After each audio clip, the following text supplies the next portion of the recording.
오늘은 교회 비전을 나누는 시간 다섯 번째 마지막 시간입니다. 내 안에 사는이라는 제목 가지고 하나님 말씀 증거하도록 하겠습니다. 여러분들 우리 삶 속에서 하나님 선악과 사건 이후로 우리 인간이 얼마나 타락했을까에 대해서 한번 생각해 보겠습니다. 잘 안 되나요? 예, 됐습니다. 그래서 저는 이제 신학 공부를 하는데, 신학 공부할 때 인간론이라고 배웁니다. 인간론. 우리 인간은 과연 선한가, 악한가? 그럼 처음에 선했는가, 처음부터 악했는가? 그리고 그 인간이 악해졌으면 얼마나 악해졌는가? 그리고 그 인간이 악해진 빈도가 그러면 어떻게 회복될 수 있는가? 그런 거를 연구하는 게 인간론입니다. 그런데 전통적인 우리 교회에서는, 기독교회에서는 인간이 최초에는 선하고 아름답게 태어났지만 우리에게 죄가 들어와가지고 선악과의 사건 이후로 우리는 완전히 훼손되었다고 보고 있습니다. 타락되었다고 보는 겁니다. 그래서 그걸 단적으로 얘기하는 프랑스 실존주의 철학자 샤르트르는요, 타인이 곧 지옥이다라고 얘기했어요. 그러니까 내가 만나는 사람 자체가 지옥이라는 거예요. 그럼 반대로 얘기하면 나도 남에게 지옥으로 보여진다는 겁니다. 그만큼 우리 인간 스스로가 지옥이라는 겁니다. 그래서 오늘 사도 바울이 로마서 1장에 말씀한 내용도 마찬가지입니다. 너희도 그렇게 아름답게 만들어놨는데 자기를 믿어왔고 또 우매한 쪽으로 빠지고 우상을 만들고, 캄보디아에 보면 그 사원에 보면은요 온통 뱀밖에 없어요. 뱀을 우상으로 섬깁니다. 여러분 계세요? 점집, 저도 안 가봤지만 점집 가봤던 사람들의 동영상 이렇게 몰래카메라 옛날에 이경규 있을 때 나온 걸 보면 점집 가면 어떻게 합니까? 처음에 옛날에 그때 나올 땐 3만 원이었는데 요즘에 5만 원이라고 그래요. 5만 원 가면 5만 원 딱 내고 그러면 처음에 부정적인 말 합니다. 자, 그래, 좀 더 하면 그래. 한 30만 원 내면 해결 방법이 있어. 30만 원 내면 해결 방법이 있고, 또 50만 원 내면 그래, 부적 하나 쓰면 돼. 그런 식으로 해서 살아갈 길을 만들어줍니다. 그러면 여러분들, 우리가 그렇게 생각하는 우상은 무엇입니까? 내가 돈을 내서 내 운명을 바꾸겠다는 거 아닙니까? 그러니까 뭐냐면 우상은 나의 욕망과 나의 의지가 우상인 겁니다. 여러분, 그러니까 절대 여러분 예레미야 선지자 시대 때, 사울 시대 때 하나님께서 왜 점치는 거, 박수 다 죽여버리려고 한 이유가 네 의지를 그 보잘것없는 나무, 동물, 기어다니는 것에 의지하기 때문에 하나님께서 그것을 싫어하시는 겁니다. 여러분, 그만큼 우리는 선악과 사건 이후로 내가 하나님이 돼서, 뱀이 꼬셨잖아요. 네가 하나님처럼 눈이 밝아질 거야.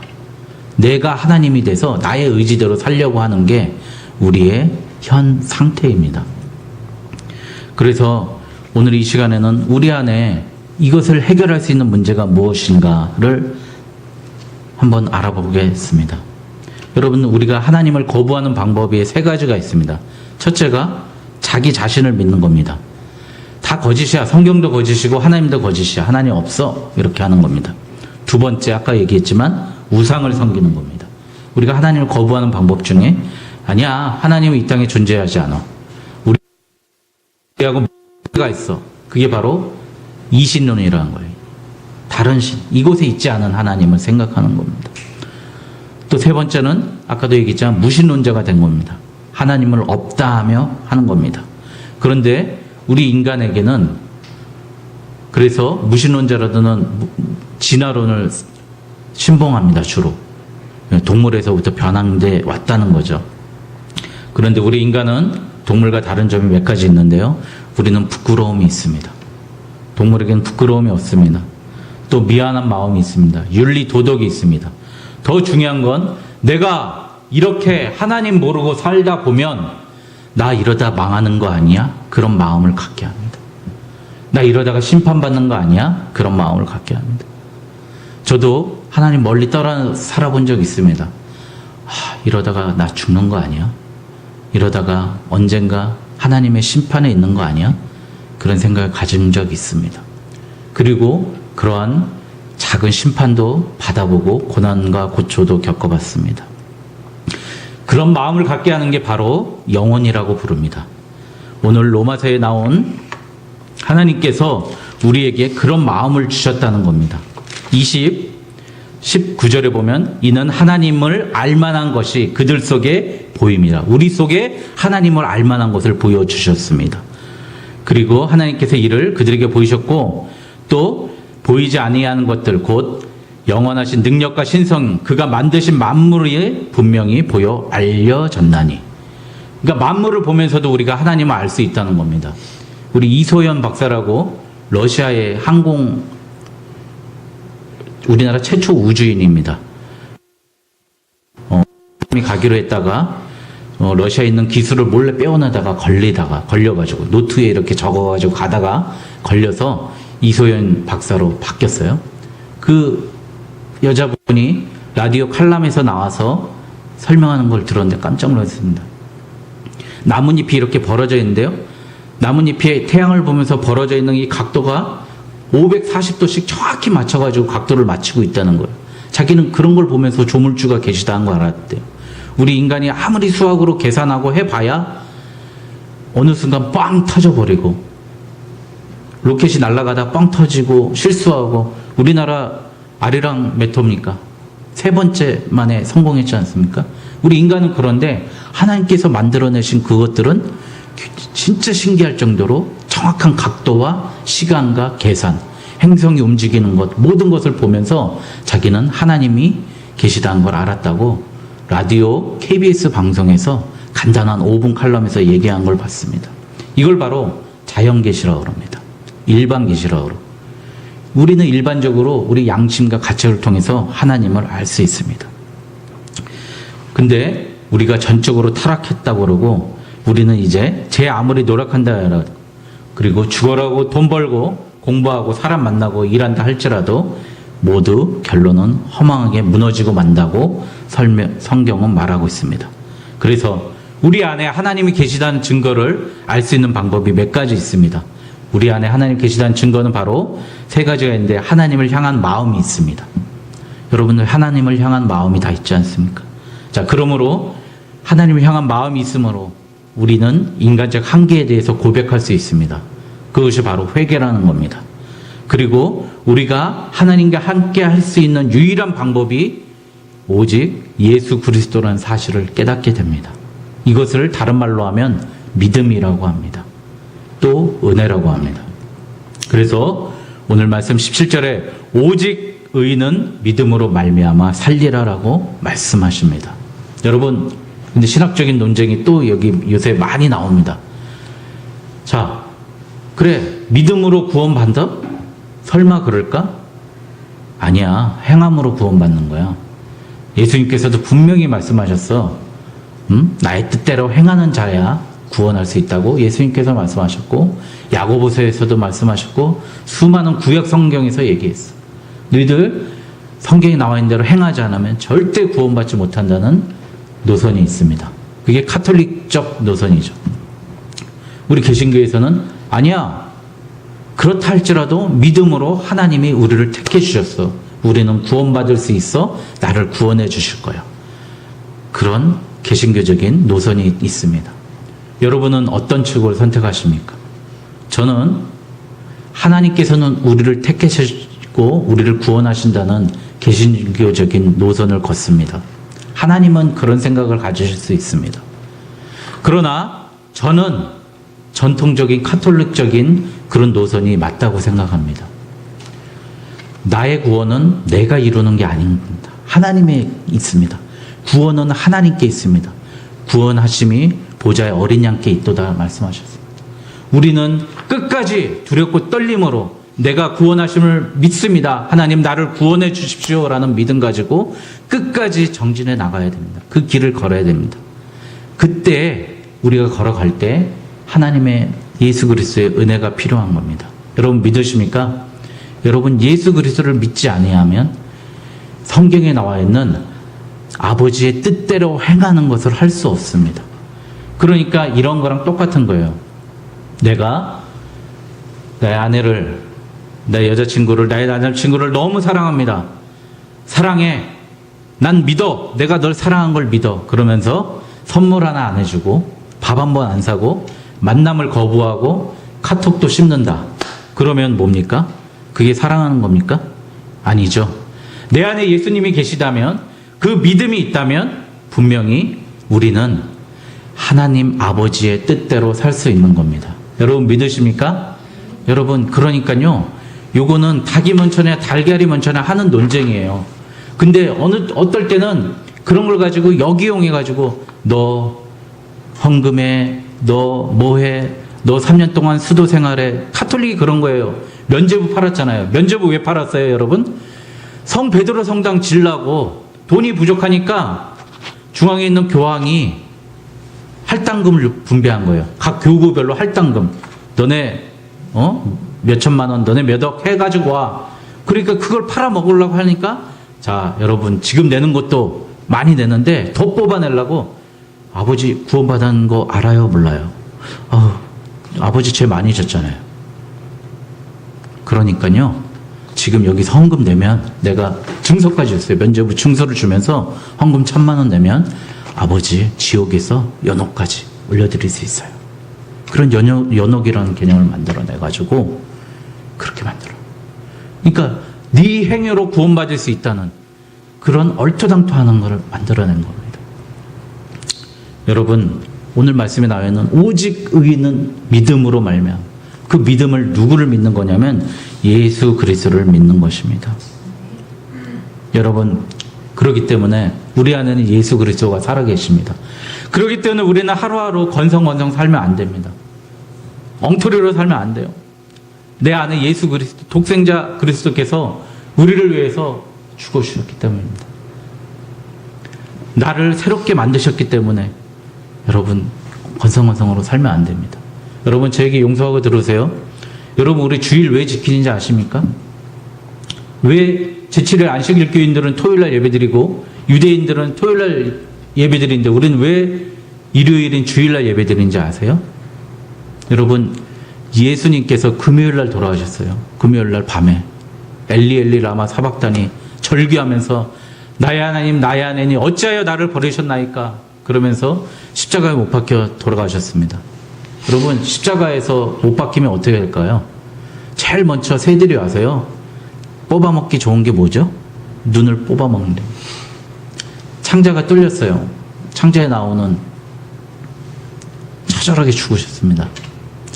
그런데 안식일인 그 다음날, 토요일이죠. 토요일이 지나고 안식일 그 다음날 일요일에 예수님 그 새벽에 부활하셨어요. 우리가 그 부활하심을 믿기 때문에, 그 죽으심을 믿기 때문에, 그 다시 살아나심을 믿기 때문에 우리가 주일을 지키는 거예요. 여러분, 주일이 얼마나 중요한지 아십니까? 우리가 이 자리에 왔다는 건 예수님이 부활하신 것처럼 나도 부활했습니다. 예수님처럼 부활하겠습니다. 내가 새롭게 태어나겠습니다. 그 신앙 고백을 하는 겁니다.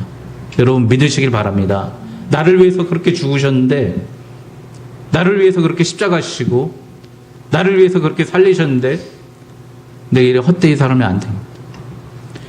하나님께서는 왜 안식일을 만드셨습니까? 하나님 6일 동안 힘들게 세상을 말씀으로 부지런히 열심히 만드셨어요. 그러고 나서 하나님 창조주셔, 이 모든 걸 만나는 게 너무 기쁜 거예요. 그걸 보고 우리 같이 나를 영광 돌리라고, 나에게 찬양하라고, 칭송하라고 하나님이 그 다음날 쉬라고 그랬어요. 그래서 하나님께서는 그날 어느 종이 나무를 패고 있었어요. 그래서 죽여버렸어요. 안식일에 일하는 자는 죽여버리라고 그랬어요. 여러분, 내 안에 사는 이가 누구십니까? 내 안에 사는 이 바로 예수 그리스도십니다. 여러분, 이 시간에 이런 기도해야 될 줄 압니다. 예수님, 내 안에 계시다는 증거가 바로 나의 잘못을 진실하게 내려놓고 용서를 구하는 겁니다. 하나님, 제가 너무 잘못했습니다. 용서해 주십시오. 주님을 거역하고 이웃 형제 자매를 기만하고 사랑하지 못한 나를 용서해 주십시오.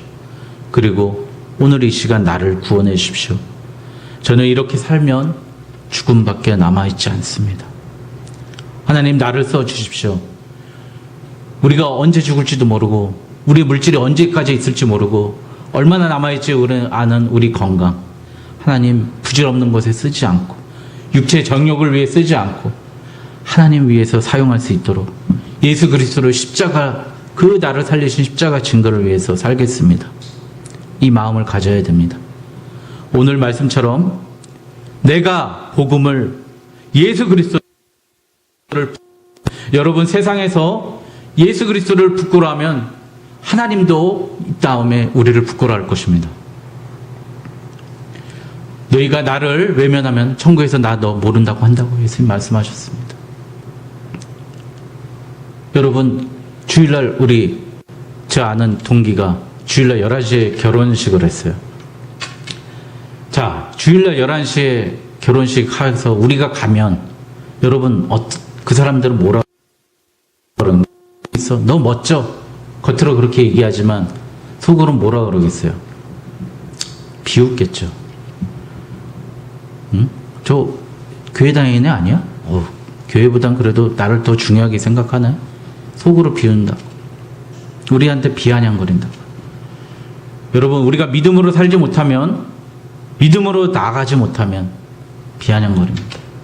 저는 직장생활하면서 내 동료 중에 한 사람을 봤었습니다. 같이 있는 자리에 절대 술도 안 먹어요. 저는 먹었어요. 죄송하지만. 왜? 적당히 맞춰가려고요. 그 친구는, 그 동료는 사람들한테 손가락질 받았어요. 같이 어울릴 때 남 힐난하는 말에 끼지도 않습니다. 그리고 야한 말 할 때, 음담패설 할 때도 끼지도 않았어요. 그 친구는. 그래서 형광등이라고 놀림받고 철통이라고 놀림받고 사람들이 뒤에서 그 친구를 욕했습니다. 여러분, 저는 그런 놀림 받기 싫어서 적당히 얘기하고 적당히 놀아주고 했습니다. 여러분, 그 사람이 조롱받고 핍박받는 게 하실까요? 여러분, 예수님을 믿음으로써 예수님 십자가까지 지고 돌아가셨는데요. 우리가 그 정도 조롱받으면 안 됩니까? 여러분, 왜 나는 모든 사람들에게 인정받으려고 합니까? 모든 사람에게 인기 얻으려고 합니까? 예수님도 거기 있었던 대다수의 사람들한테 버림받았는데도 세상을 구원하셨습니다. 여러분, 왜 많은 사람들에게 허황되게 살지 마십시오. 모든 사람들이 나를 인정한다는 것 자체가 모든 사람들이 나를 우습게 보고 있는 거하고 똑같은 겁니다. 내가 어떻게 사람들의 마음을 다 맞았습니까? 플라톤이 얘기했잖아요. 50사람의 칭찬과 50%의 칭찬과 50%의 비난을 받고 싶다고. 50%의 건강과 50%의 질병에 있고 싶다고. 왜 그랬겠습니까? 여러분, 모든 사람을 만족한다는 것 자체가, 남을 위해서 산다는 자체가 내가 나로서 살지 못하고 내가 하나님의 세움받은 존재로 살지 못하고 세상에 속해 있다는 증거입니다. 여러분, 세상에서 미움받으시기 바랍니다. 이 시간에 결단하세요. 세상 사람 나한테 좀 지적거리 하더라도 저 꽉 막혔어. 뭘 그렇게까지 할지라도 하나님 앞에, 난 하나님 앞에 인정받는 하나님의 종으로 살겠습니다. 주의 종으로 살겠습니다. 하나님이, 그러면 하나님께서 이 다음에 우리의 삶을 인정해 주신 거예요. 하나님 이끌어 가신 겁니다. 하나님이 주인이 돼서 내 안에 사는 예수 그리스도가 이끌어 주신 것입니다. 여러분, 내가 복음을, 예수 그리스도를 부끄러워하지 않겠습니다. 이 복음이 나에게 구원을 주시는 놀라운 능력을 믿습니다. 이렇게 이 시간 각오하고 살아가시는 저와 여러분 되시길 주님의 이름으로 축원드립니다.